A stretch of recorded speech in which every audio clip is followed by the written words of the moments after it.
Hey everybody, PTF here. Very excited to announce that we have a new title sponsor for our late week show. It's Racing Picks. With Racing Picks, you can get daily expert picks and analysis from some of the most respected handicappers in horse racing, including our very own Matt Bernier, who has columns on Racing Picks from Wednesday through Sunday. None of it costs any money. Just sign up to the expert picks section of the site with your email, and you can access this top-notch horse racing analysis. You'll also find offers from various ADWs to earn you back some cash and lots of content from real horse players, lots of betting angles and news on the biggest races around. Check it all out over at Racing Picks.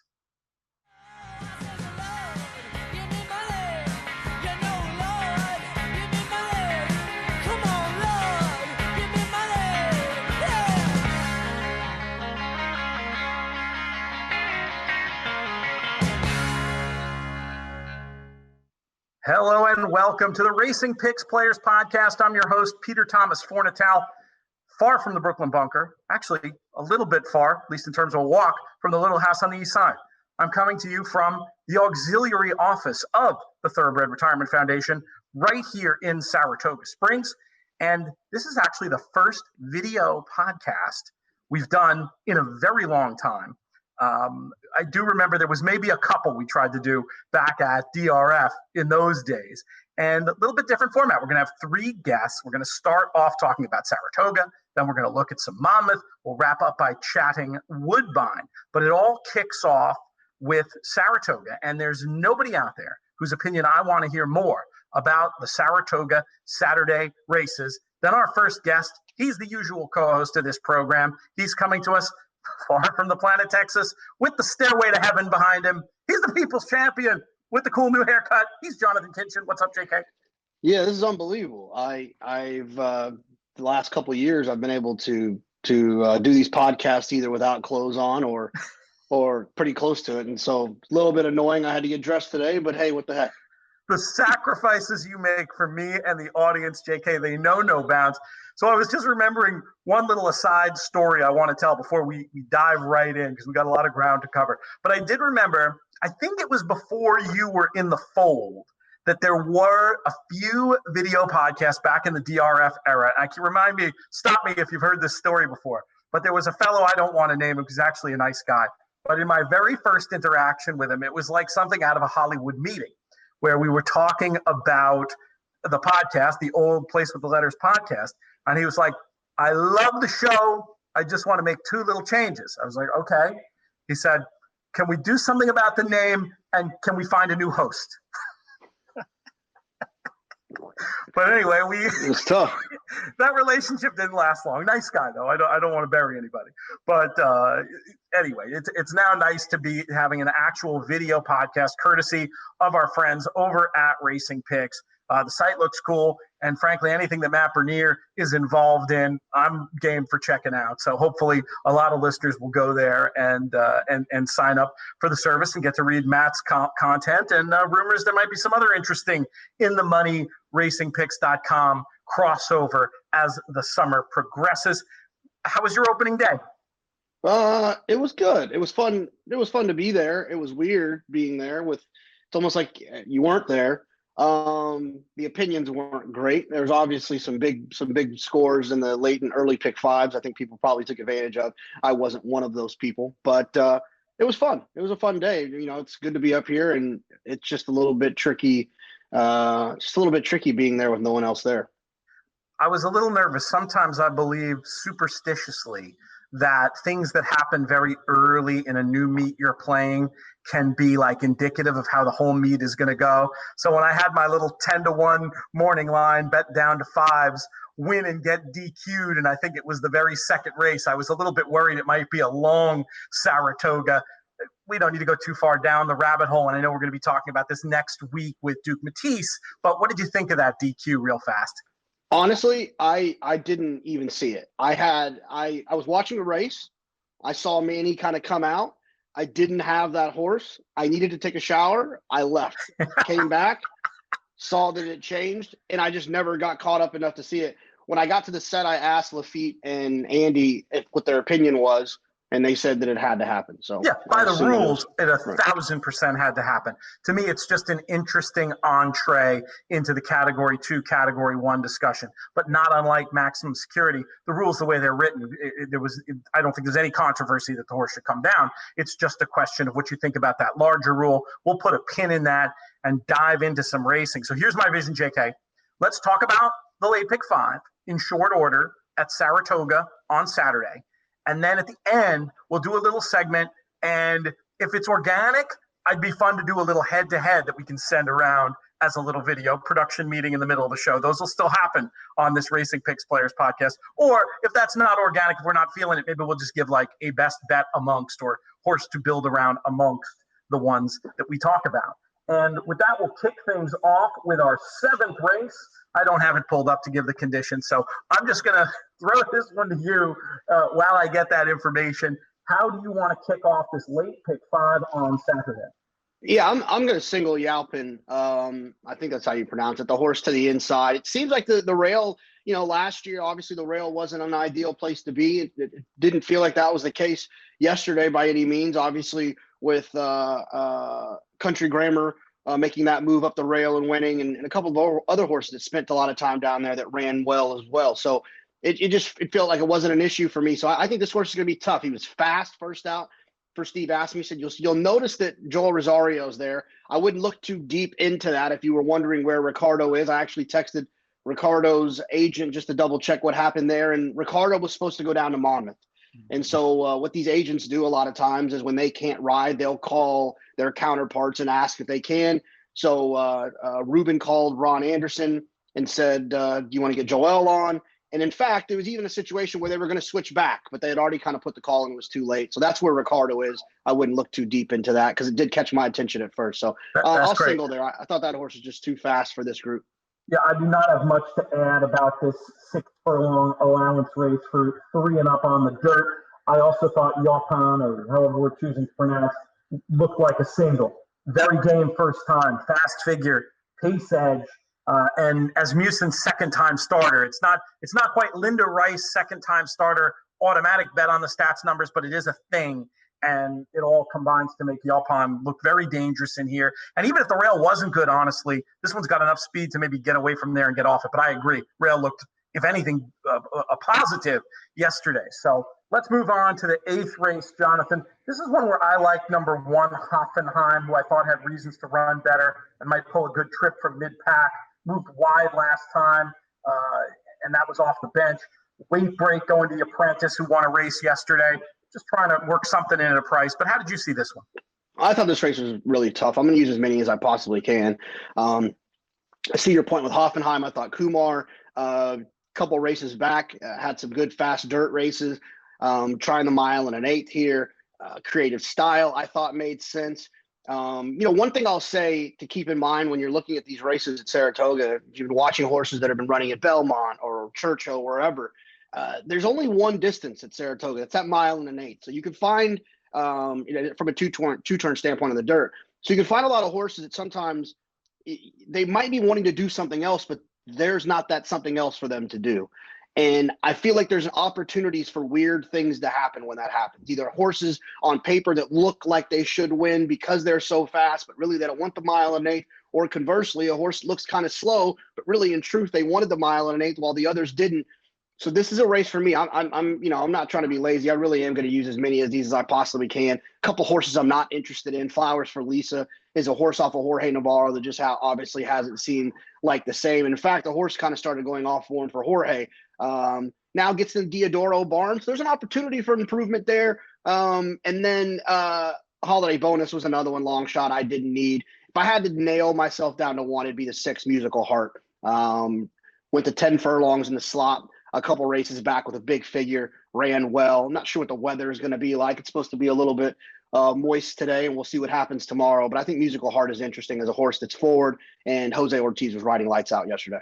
No doubt about it. Let's talk about race number 9, the linchpin of this late pick 5. We've got an allowance race going a mile and a 16th on the inner. And I'm super uncreative in here, JK, but it looked to me like set piece was just going to take a ton of beating coming off that last race closing into a slow pace. Is this a short priced horse that you're willing to sink your teeth into, or are you going to try to get in a different direction? I agree. I like Set Piece here. I need the other one too, though. I need Digital Age. Digital Age was just so talented as a 3-year-old.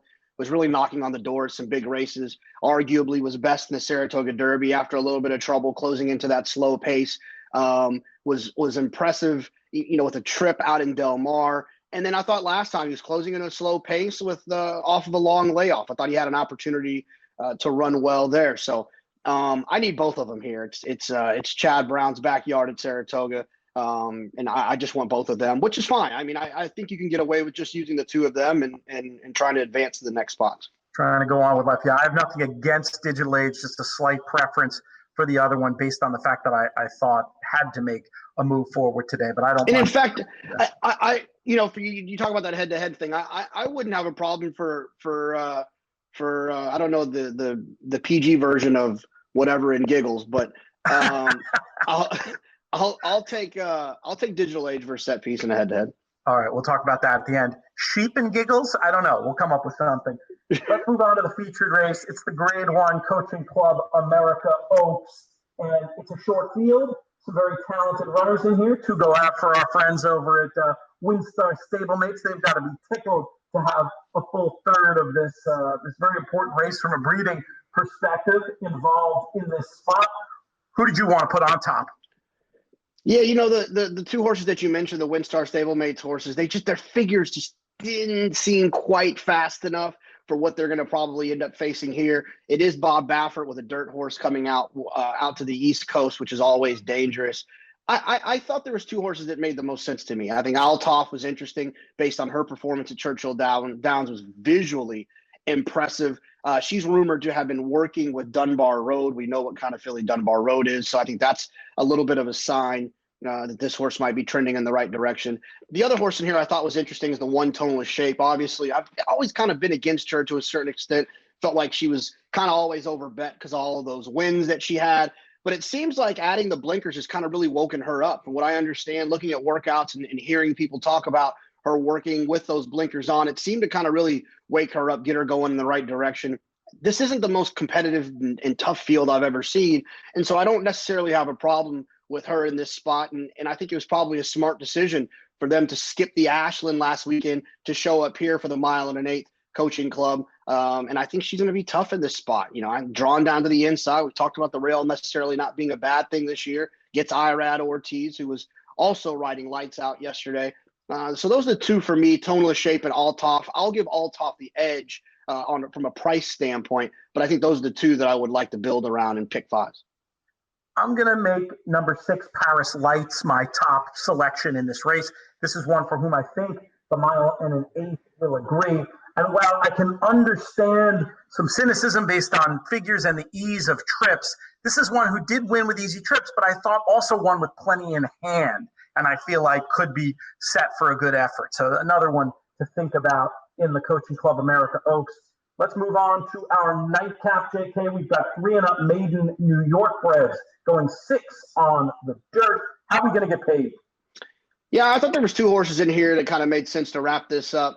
The 4 Midnight Whiskey for Steve Asmussen showed a lot of speed early last time. And those are, with these horses, especially young horses, I'm always looking for horses that are going to be put themselves into the race. And the 4 Midnight Whiskey was one of them. And then the 7 Papa Luke, another one who had fast figures. I think will appreciate the cutback.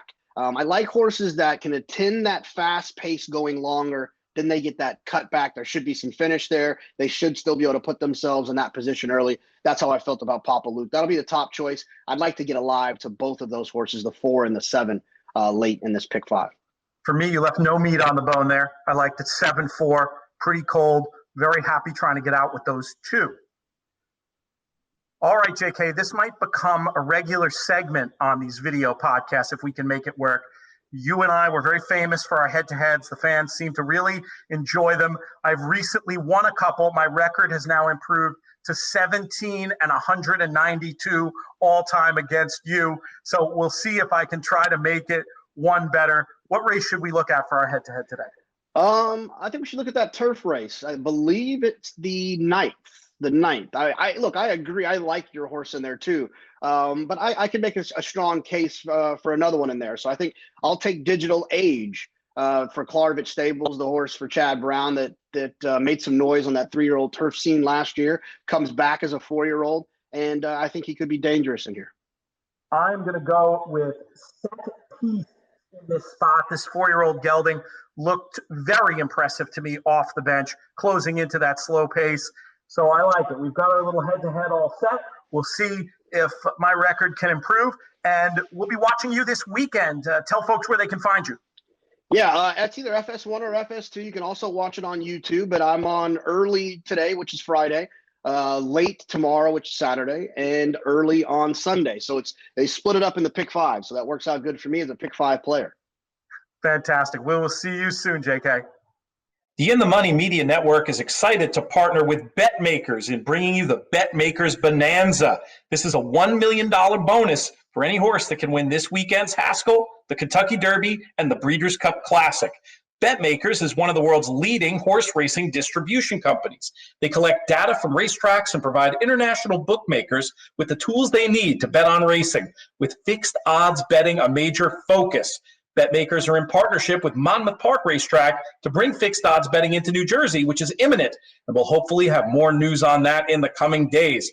Betmakers is committed to being a partner of the U.S. racing industry, not only through the returns that will come from fixed odds wagering, but also through innovations with our partners, starting with the Betmakers Bonanza.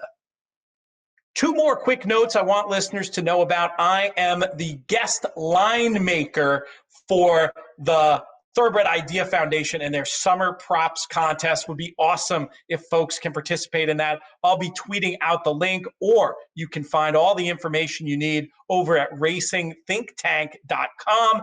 And I also just wanted to mention that we have this new In the Money newsletter. We'd love for folks to sign up for that to get some cool extra content and be able to get all of our stuff all in one place. You can find that at inthemoneypodcast.com/email. All right, we're here with our next guest. He's coming to us from Betmakers. He's Dallas Baker. Dallas, how are you today? Very well, Peter. Thank you for having me on. I want to go through this late stakes pick 4 at Monmouth with you. But before we do that, this being your first appearance on the show, I would like our listeners and viewers to get an idea of who you are. What is your background in horse racing? Well, pretty much a career life spent in horse racing, and actually longer. I think my first foray to the races was in a pram. My godfather was quite a famous trainer in Australia, Theo Green, and I think he won the Golden Slipper, which has always been the world's richest 2-year-old race. I think it was probably when I was about 7 or 8, and I remember, as a 7 or 8-year-old carrying the Golden Slipper trophy around. So I've been a victim pretty much from the day of birth. I think my first words were, I want $10 on that or something like that. But since then I've been lucky enough to pretty much have most of my career spent in horse racing, going from the media and media side of things, and obviously that does involve a lot of the wagering side, and now into the role that we've developed with Betmakers, where it's a lot about international distribution, and my main role is at the moment is overseeing the fixed odds revolution coming into the United States of America, which hopefully will be up and running by next weekend. We were very close to getting it up and running this weekend. There's obviously a lot of things that you need to do to get it right, to get it up and rolling, and which I'm sure you'll explain a little bit about fixed odds in a sec. But yeah, we almost made it this weekend, but it looks likely to be starting in New Jersey at least Saturday week. Very cool. I want to ask you about your specific experience in American racing. We'll do a whole other show sometime on your background, because I can tell there'll be a lot more depths to plumb there. But for now, is American racing something you've always been involved in, or has this been a crash course for you? I suppose it's a little bit of a crash course, but it's been a highly enjoyable crash course, Peter. We did a panel during the week, and I think the knowledge and the enthusiasm that people that are doing what I would call doing the form or going through the past performances, it's really great to hear, and I think that gives you the opportunity to pick up a lot of the nuances. about American racing. Racing is different, I think, being more obviously totally exposed to Australian racing and then probably more exposed to European racing than I have been to US racing. I think there's three key differences. In Australia, the general tempo of racing is to jump, go fast, put the brakes on and then go again. In Europe, it's to slowly build and build and build momentum like a perpetual movement machine sort of thing. And in the US, it's to get out and go and, and go as fast as you can and sort of survival of the fittest towards the end. So whilst it's still horses racing each other with jockeys on their backs over pretty much the similar distances, there are those nuances to pick up. But, I think if you sort of dedicated your life to the pursuit of trying to work out why one horse can run faster than the other, it does translate. But you definitely do have to pick up the terms and then also work out this beautiful non-metric system that you've got. That makes a hell of a lot of sense. Why wouldn't you just call it 1,600 metres instead of being or 1,700 metres rather than being a mile and little numbers beside it, and all that sort of business. But Oh, that's funny. Well, we're going to get deep into all that stuff and the learning curve and how you use computers versus old school form study methods. But we'll put a pin in that because we've got a lot of racing to cover yet on this show. We're going to start off with the race that kicks off this late pick 4 all stakes. It's the Matchmaker going 1 1/8 miles on turf for 3-year-olds and up. Who did you come up with in here, Dallas? I think we can start with one of the better bets of the day with Beautiful Lover. Just profiles beautifully. It's a lightly raced horse. I love gravitating towards lightly raced horses, and obviously that means when you're lightly raced, you've got a lot of room for improvement still. The speed numbers look great. The starting prices look great. Chad Brown probably would have been a Rad Ortiz if he was allowed to ride here. But Joe Bravo, obviously, Joe Bravo, he knows his way around here. Actually, I was looking up something about Joe Bravo. If he doesn't get crucified by scratchings over the weekend, he will ride his 30,000th race over the weekend. Oh, my God. And with a lot of them being at Monmouth, I don't think he needs directions on how to get there. I was going to save this point. I was going to save this point for later, but our man Brian Skirka in the Monmouth marketing department, a regular on the show, says that Bravo is worth at least a length on turf around that oval. Something to keep in mind. Well, and Chad Brown's worth a couple anywhere he go. I know Chad Brown's got the great on turf. Chad Brown's just great anywhere, and I've heard the reference to the best trainer in the world, and he reminds me a lot of what Chris Waller is like in Australia. Like you've got, I think it's a similar thing where you've got, you'd say Bob Baffert, which we'll speak about later. Those level of trainers that they're still training awesomely and doing that, but they're not as what would you say? They're probably not as active as they were years gone by, and same as like a Gabe Waterhouse in Australia. Who's still, in my regard, one of the greatest trainers there ever has been and ever will be. But then you've got Chris Waller, who's come in on the scene in Australia, who would train a broomstick to win a Group 1 race. So, and Chad Brown's a bit like that. So, I just think coming off that, it's it's a little bit down in grade. Anyway, back to Beautiful Lover. It just profiles well. It looked like it was a really good run last start. A lot of the time people see a 4th next to it, beaten 2 1/4 lengths and all that, and think, oh, okay, whatever. But looking at the tapes, I think there was a lot of reasons to think that it was a good tune-up for this, and it should platform off that. And if it is able to trampoline off that run, which was 108 speed figure, it just looks better than them. I think it's round about I marked it around about an even money chance, and I can tell you with the bookmakers betting around the world, Peter, that it's about $2.40 is available. It's no absolute spoil, but its value, as far as I'm concerned, is getting a better price than you've assessed it. And as far as I'm concerned, that is that. We mentioned Chad Brown. He's got the 3 runners in the race, Nay Lady Nay and Tap It Today, who are obvious contenders. And it looks like Beautiful Lover and Nay Nay Lady have been actually working together. I haven't had a chance to actually drill down on the morning track work session yet, but they've come along together. It looks like I think they've had 1, 2, 3, the last three mornings, if not last 4, have been together. So that might give us an indication and become part of the puzzle. But for mine, Beautiful Lover should just sit behind a relatively decent pace, pull out and say, thank you very much. And there's the first winner for hopefully plenty of winners on our chats. I like it. I've got an alternative, though, that actually is not trained by Chad Brown. And longtime listeners of the show, they probably know what a big fan of Varenka I am. This one comes off of 2 very tough trips in a row. And last time was the rare time that I didn't even pick her because I was really convinced she was going to need that race, even with the bad trip, even with presumably needing the race. Still ran a rock-solid figure, and I feel like almost has to move forward in here. And with the 3 Chad Browns, no doubt taking a giant chunk out of the market, I was hoping Varenka might be a square price. Dallas, what are you seeing Varenka priced up at as of now? Would 10 to 1 do you all right? Yeah, I'm involved. I'm getting involved there. If you were up and running, I'd be driving down to New Jersey. Well, I think that's a very square price on her. Probably should mention these prices come from bookmakers around the world.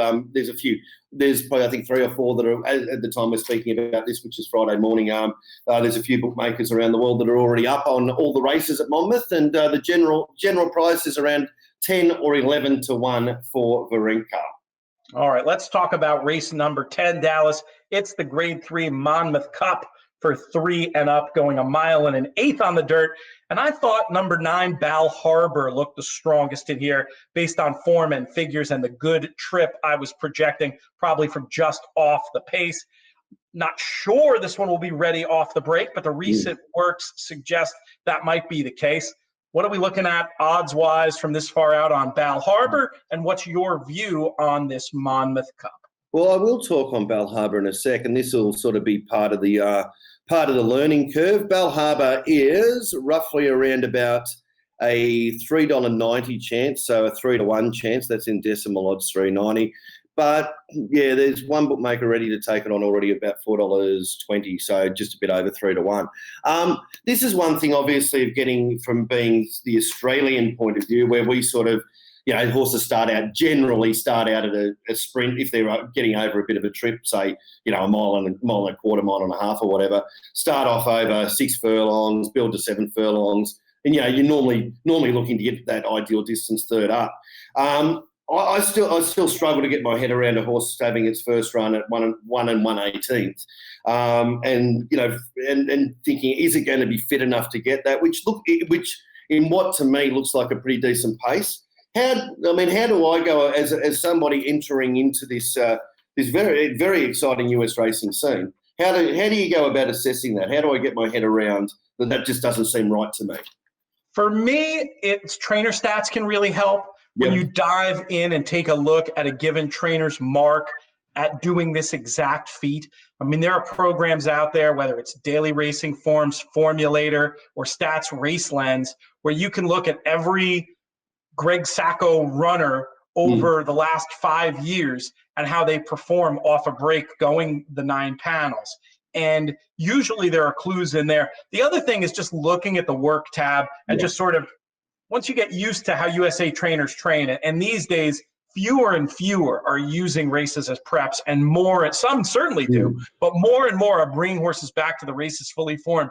And when you know what a training tab looks like for a horse that's going to be ready to go, as opposed to one for whom this race is going to be the next step in a progression, there's not a lot of science to it. I do it a lot by feel, but that's where I was seeing the 5 and the 6 furlong work on this one, 2 back. And knowing also that Monmouth is more of a glib surface, a little bit less testing than some. I thought it was just more or less by feel that this one was going to be ready.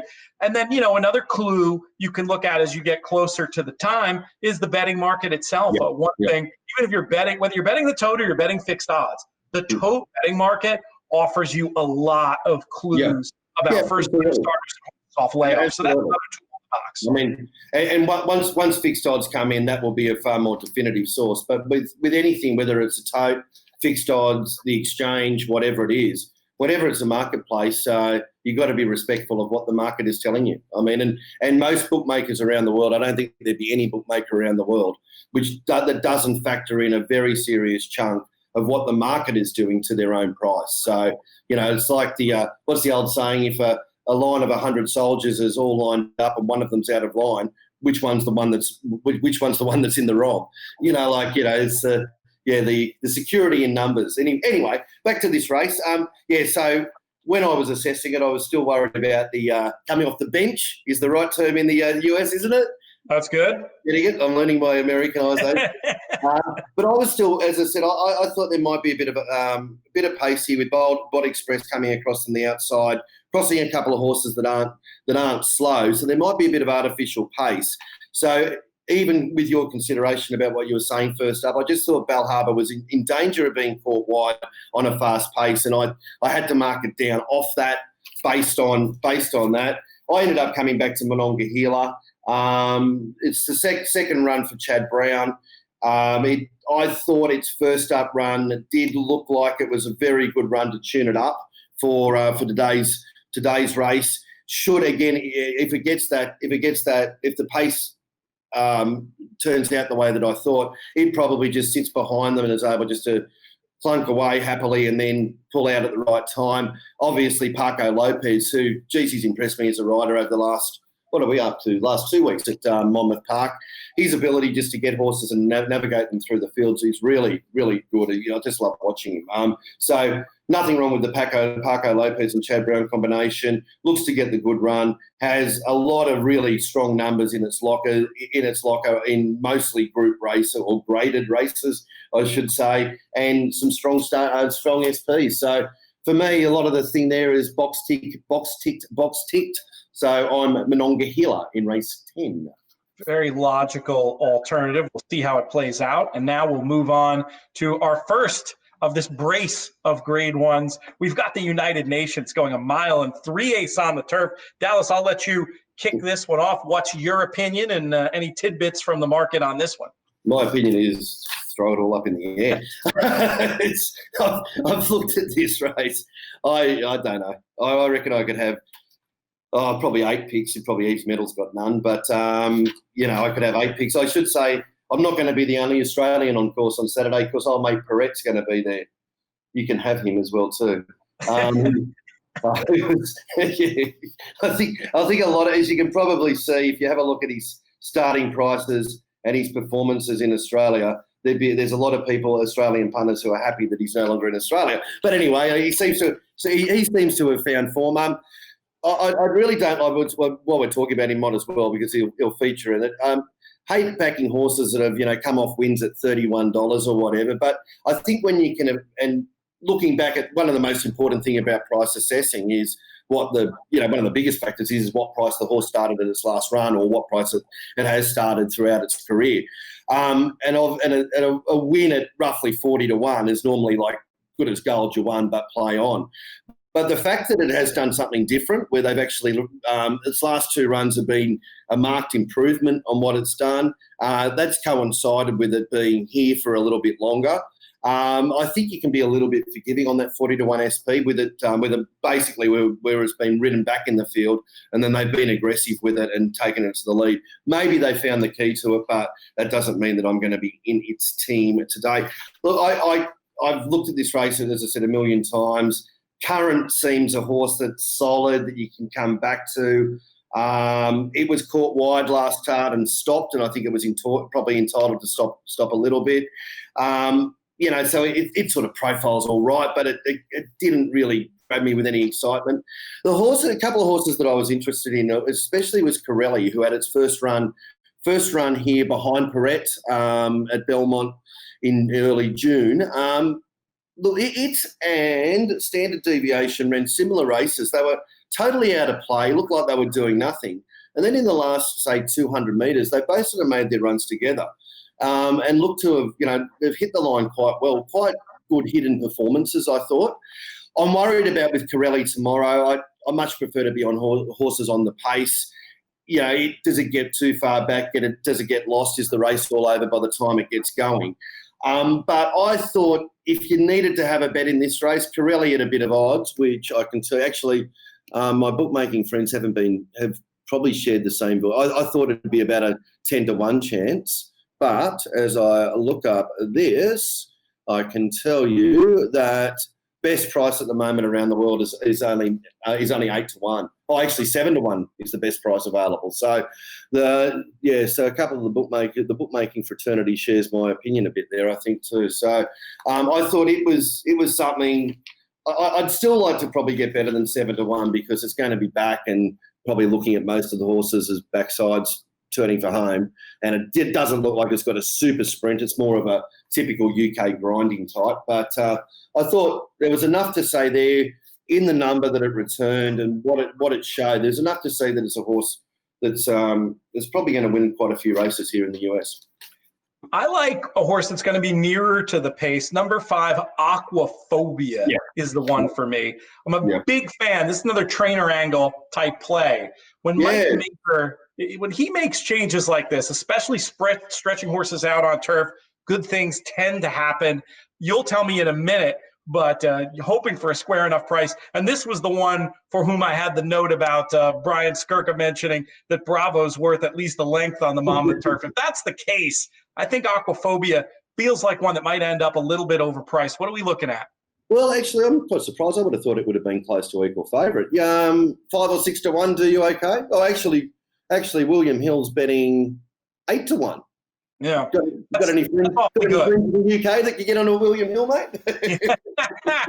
We'll see. We may be sending some WhatsApps after this podcast is done recording. But before I do that, let's get to the featured event, this race.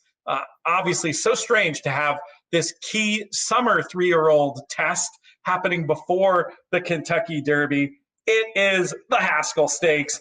And on paper, it looks, for my eye, a bit of a match. Authentic. The more I look at Authentic, you have Bob Baffert's tremendous record in the race.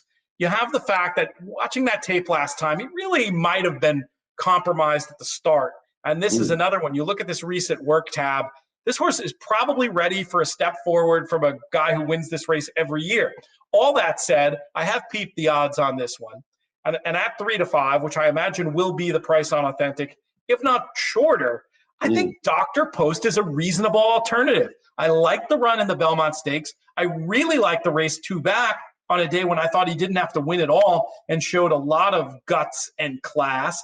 Feels to me like Dr. Post should move forward. Authentic, much more likely of a winner. But if you're looking at odds of around 4-1 on Dr. Post, that's a reasonable alternative. And that's where I'll put my money. For the pick 4, I'll certainly be using both, and I'll tilt it, the stakes, a little bit towards Authentic just to try to cop some extra value, because I do think that one's going to be absolutely hammered at the windows. Dallas, who wins the Haskell? Well, when you're speaking to your friend about the previous race for William Hill, see if they can get the $1.91 they're betting Authentic for me, please.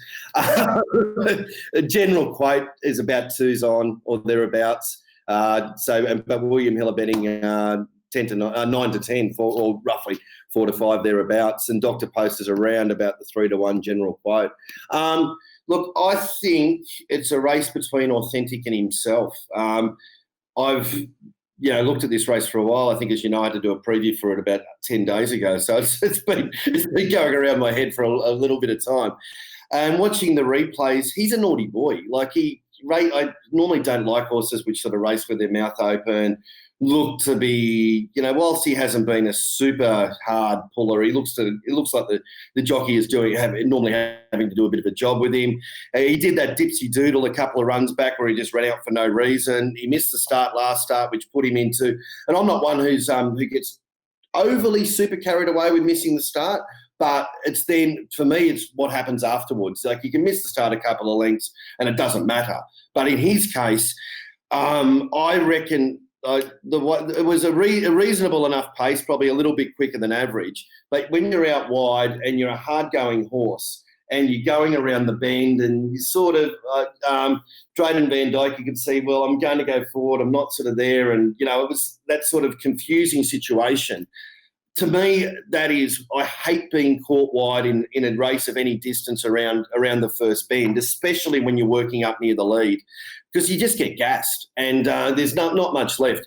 I think, and especially, and it sort of visually, when Honor AP just comes and pulls off his back and then puts him away, it visually looks like, oh, okay, this horse is gone and the other one's so much better. But whilst Authentic's caught wide and not getting a good run, and also that's compounded by his own mannerisms.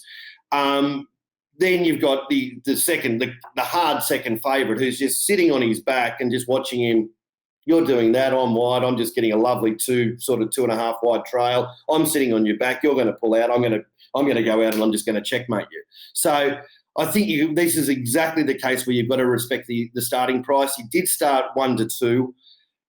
I go back to Bob Baffert's comments like this. He did have Nadal. He did have Charlatan, who looked like, Nadal was, probably stamped it more, but Charlatan could have been anything this year. We all know that. And Bob Baffert still said at the time that this was his best horse. I've seen enough of this horse to think that he's right with that, if he can get it right. Now, how many lengths or how many time point figures can you factor in for a horse actually that can actually start to behave itself properly? I think that's a little bit untapped with Authentic. I still think, regardless of that factoring in that improvement, he's going to improve. I mean, Bob Baffert's horses always improve as they get closer to the big dance. Naturally, as the horse has more runs, this is only his fifth start, he's going to have that natural improvement anyway. But if he's been to naughty boy school and that's been knocked out of him a bit, which I'm sure that Bob Baffert would be working on, there's every chance that he can improve 6 lengths. And he doesn't actually have to improve anything to win. He's actually only just got to be on okay behaviour to win. A question to me, what do you think the tactics? Does he go out and try and own it, or does he let something try and come across and try to get this horse to sort of properly settle for once?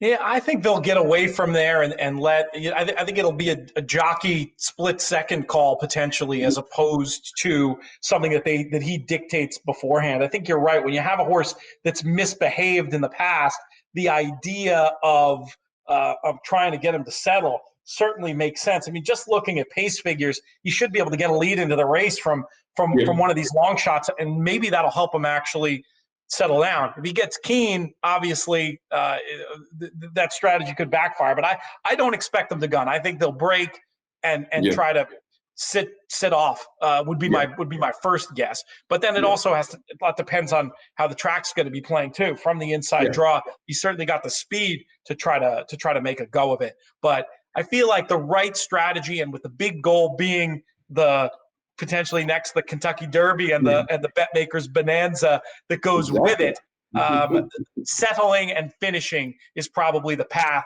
to have a shot at not only winning the big races down the line, but also maybe collecting that bonus. Absolutely. No, I would love to have seen one run with him coming in where he was able to sort of just get a bit of cover and settle, to show that he could do that. If that was the case, then you could think that, okay, well, he's just going to put asleep on the fence, sit behind one of the leaders that come across from a wide gate, and then say, see you later. But look,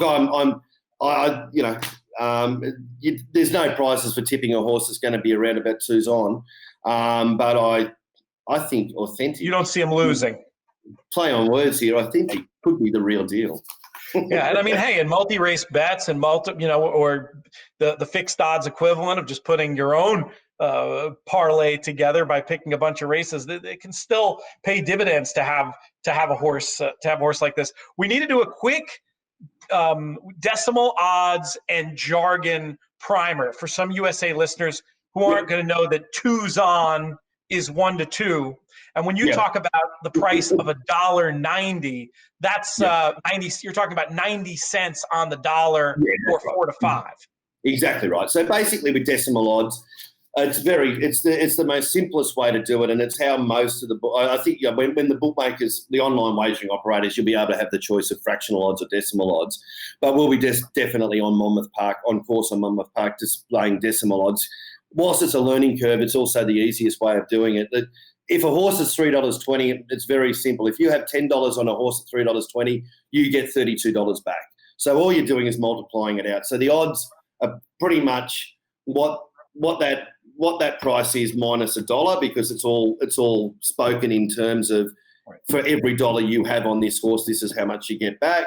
So if a horse is showing $3, it's a 2-to-1 chance, but it means if it's showing $3 and you have $10 on it, you get $30 back. Yeah. Just subtract the dollar is the easiest way to do it. 4.0 is a 3-to-1 chance. 5.0 is a 4-to-1 chance, et cetera, et cetera. And if you follow that, folks we're used to seeing decimal odds with the dollar already removed in the prices in the charts. So that's why it's, I think, maybe a little bit confusing for some USA viewers. But then again, with the ADWs, most of them display the win dividend in a $2 amount. So it's basically the same as what an ADW does, but divided by 2 to make it easier to calculate, because ones are easy to multiply than 2.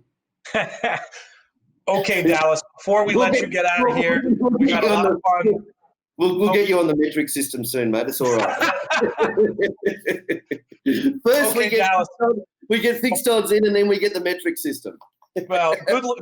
I think we have a lot better shot with the fixed odds than we do the metric system.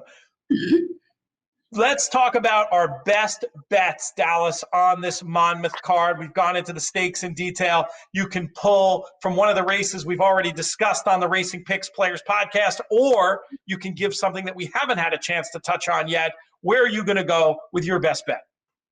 Last race, race 14, number 2, Royal Flag, Paco Lopez, Chad Brown. It's come home a winner. I think I've marked it very short. Again, coming back to this lightly raced business, it came off a bit of about 114-day break last start, and looks to have come on. It started deep odds on every run at one of its runs. It just has quality all over it. She's a Julie. Is obviously a bit of a chance in the last race, but this Royal Flag really looks like an up and coming filly, and I love that. She's come back well. It looks like she's going to trampoline off some pretty good numbers. She is the best bet of the day. Again, I mean, I have found quite a few shorties today, but again, as I said, value is getting a better price than you think, and it's around about the 6-4 mark or thereabouts with the bookmakers, and I think it's an odds-on chance. So when saying odds-on, that means about 4-5 or thereabouts. So so I think I'll be, and we try to take emotion out of it, but when you're coming home with Chad Brown and Paco Lopez at Monmouth in the last race of the day, you feel like you're in safe hands, don't you? There's the get-out chance, 6-4. Of course, the USA equivalent being, we say 3-2 over here. Another one of these things we'll be getting used to as time goes on. Very quickly for me, because I made the case earlier in the show, best bet, especially at the prices, in the 9th race. I love number 4, Varenka. Has to go better here, coming out of a couple of rough trips, and second time off the bench. One I've always liked. I'm putting my money on Varenka. Beautiful. Okay, Dallas, we're gonna move on to the next portion of the show, but want to thank you one more time for your contributions, and we'll certainly have you back on soon. Thanks very much, Peter, and hopefully we're back on next week talking about the start of fixed odds betting in New Jersey. This show is brought to you in part by our friends at Stable Duel. You can get a lot of info about Stable Duel at StableDuel.com, and you can play the game on the Stable Duel app. Lots of action this weekend. They have games covering Monmouth with so much good stakes action down there. It's a fantastic time to check out Stable Duel. Once again, for more info, go to their website, which you're seeing right there, StableDuel.com, or check out the Stable Duel app. We're going to wrap things up on this inaugural edition of the Racing Picks Players Podcast by talking about Woodbine. And to do that, we're going to bring in a special guest. He is a full-time member of the In the Money team and recently has developed this particular fascination with the Woodbine Oval. He's been doing a great job week in, week out, writing about it over on inthemoneypodcast.com. You can get a lot of great Woodbine info on our site. RacingPicks.com covers Woodbine, and also the Woodbine website itself. In fact, in our new newsletter, we've got a couple of links, including to Ernie Perry's Clocker Report. Check that out as well. But for now, let's bring in this special guest. You know him. He is Drew Coatney. Drew, how are you? I'm doing good, Pete. Doing good. Yeah, and I was reflecting on that last night of there's not many Woodbine races I'm missing nowadays. So it's just such a great product with the competitive fields and the prices that you can snag. So yeah, loving this summer for it.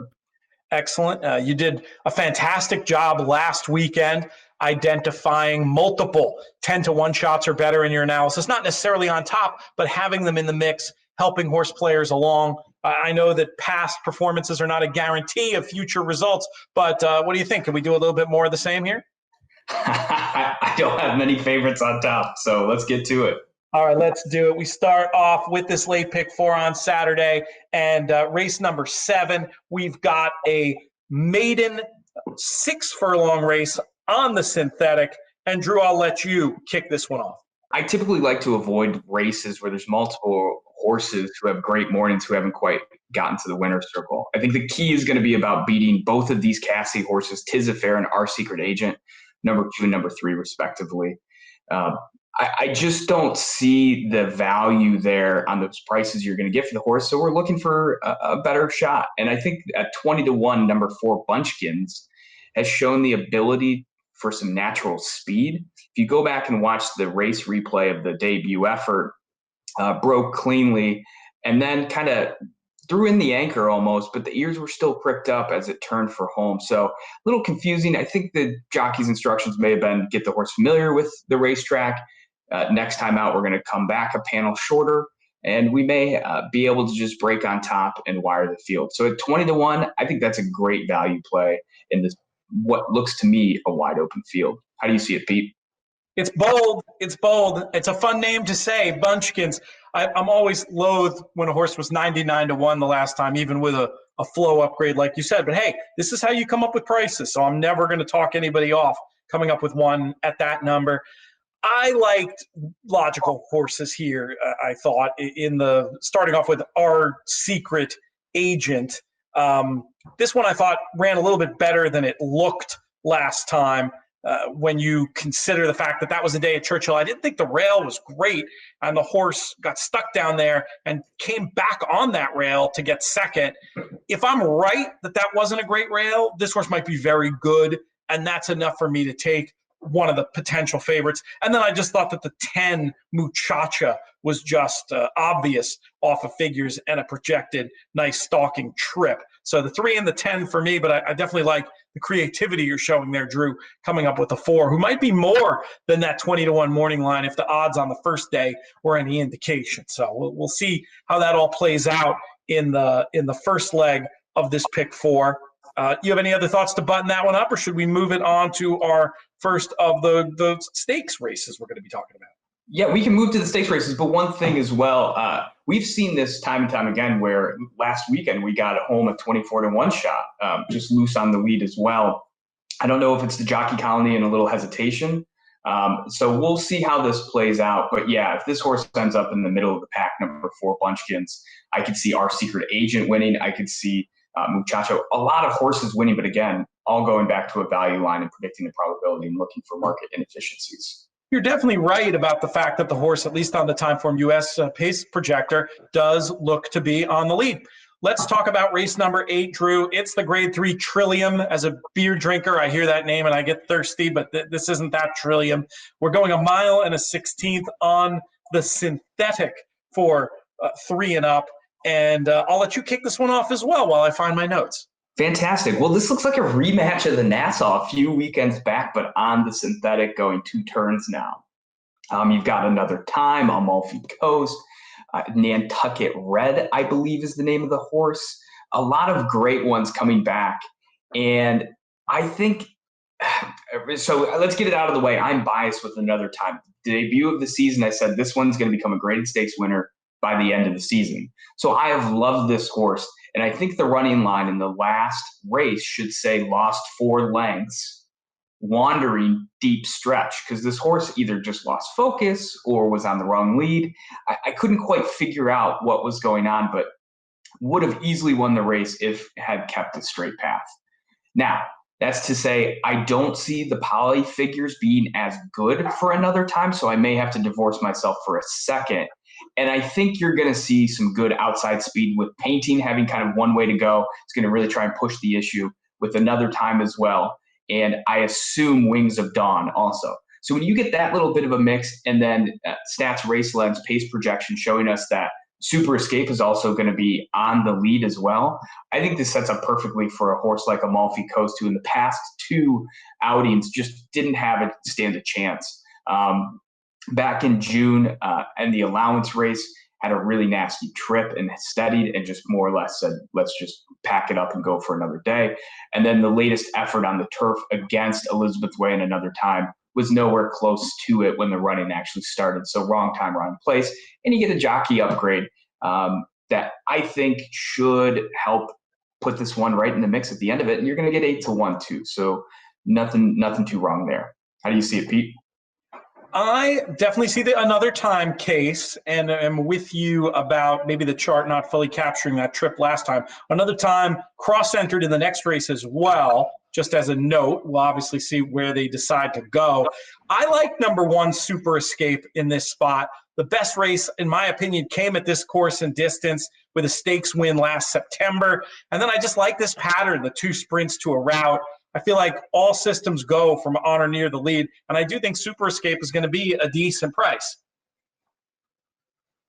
Yeah, I see that as well. There are a lot of ways you could go in this race, especially with this one being able to stretch its legs at Fairhill all this summer as well. That could be a great angle to ship back from Woodbine to Belmont and then coming back. I can see it. Let's talk about race number 9, the second of our graded stakes. It's the Grade 2 Royal North for 3 and up fillies and mares going 6 furlongs on the turf. Nothing creative from me here, so I'm just going to go first. I felt like the Simon pair of number 3, Summer Sunday, and number 5, Sister Peacock, just both looked interesting, looked to be forwardly placed. I thought maybe had a chance to run 1-2 throughout. I'm hoping you come up with something a little bit more creative than me, Drew. How did you see the Royal North?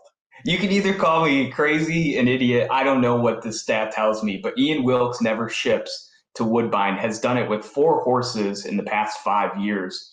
And the most recent one being Nessie, trying to tackle in the Canadian International Desert Encounter, as well as, I'll have to look back at my notes, but another Old Persian as well. So it's kind of, I don't know if it's signal or if it's noise. I think it's signal that Bohemian Bourbon, the number 2, ships up here after trying to face Corona on the slop. And if you look back in the form, it's kind of getting there. It had a nice Saratoga and Kentucky Downs run at it as well. And if you project the 4-year-old kind of improving, getting his legs underneath him, this one is somewhat interesting. Now, I don't love the jockey assignment being at a low probability. Kind of hoping that Another Time will scratch out. We could get maybe a different jockey on this one. But I'm going with Bohemian Bourbon at 15-1 to kind of stalk some of the pace at a 6 furlong event. It's not crazy because Woodbine, the 6 furlong turf course there, it plays differently too. And it could be a course that hits Bohemian Bourbon between the eyes. Just looking back at some of her form as you were chatting, on her best races, she's not far out of what it would take to win this. And based on your say so, this is one I'm going to be sliding in somewhere on my tickets, though I'm mostly going to be super duper logical in this spot. Let's talk about this nightcap, Drew. This is a 3 and up maiden claimer, 15K, 6.5 on the synthetic. How did you see it? I'm laughing because this is this is a tough race to crack. I saw the best value, right? Well, let's start with the logical here. Star on the Horizon for Barbara Minchell, and Minchell Farms owns this one and bred this one as well. They've had this one on the shelf for the past 6 months. And when you come back in a tag at the lowest price, that signals to me that they're ready to fire. They want to make some money back, and they're willing to risk the horse being taken away from them in exchange for a first place finish and paying off some bills. Now, that's the logical. I don't think we're going to get 4-1. It's going to be 3-1, 7-2. There's just too many question marks on that form. The horse I do like is number 10, Tackle the North, getting a little bit of a class relief as well. I think showed some good speed and had a little bit of a trip. So I think there's a lot of improvement. Now, one of the things that is not indicated is that the horse broke cleanly, then dropped back into the second flight in that last race and had a dream rail move, was like shooting right up the rail and completely got shut off Looked almost to be like a DQ with the head on. I don't know exactly what happened there. So really a chance for an improvement, because no sense in running that horse too hard. Interesting. It's creative, and I can see it if I squint. But I think you left out the winner, my friend. Ooh La La on the outside for Pat Parenti, who's a great guy for one thing, and a very solid trainer, and comes to this with this horse who's run well, catching money 2 times against much, much better, taking the tumble down, and I think has a chance to get a great trip in here. I would definitely suggest leaving Ooh La La in, and not just because I'm a big fan of the trainer's son, and the faces. So that's one I definitely want on my tickets.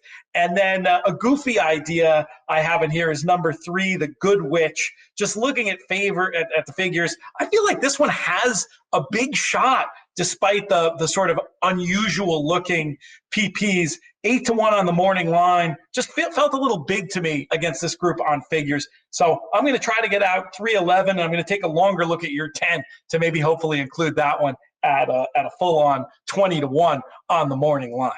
Drew, before I let you get out of here, I want to get your best bet on this Woodbine card. It can be from one of the 4 stakes we've already discussed on the Racing Picks podcast, or it can be from somewhere else. Where are you going to go?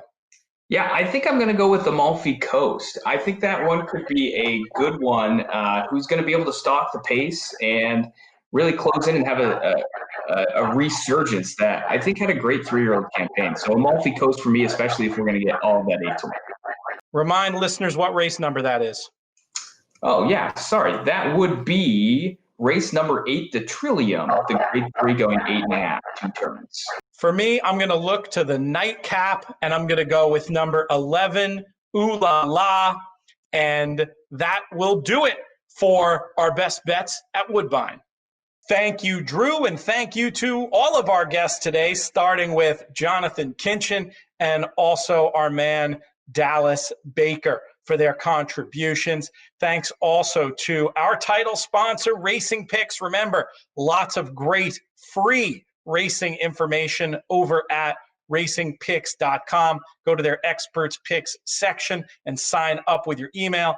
Thanks to our longtime partners, including the Thoroughbred Retirement Foundation. Thank them especially for letting me use their auxiliary office today. And of course, our friends at 10 Strike Racing as well. Hey, this hat, this Christine Moore hat has the 10 Strike colors in it. Pretty funny. Anyway, I really want to most of all thank all of you, the listeners and viewers, who make these shows so much fun to do.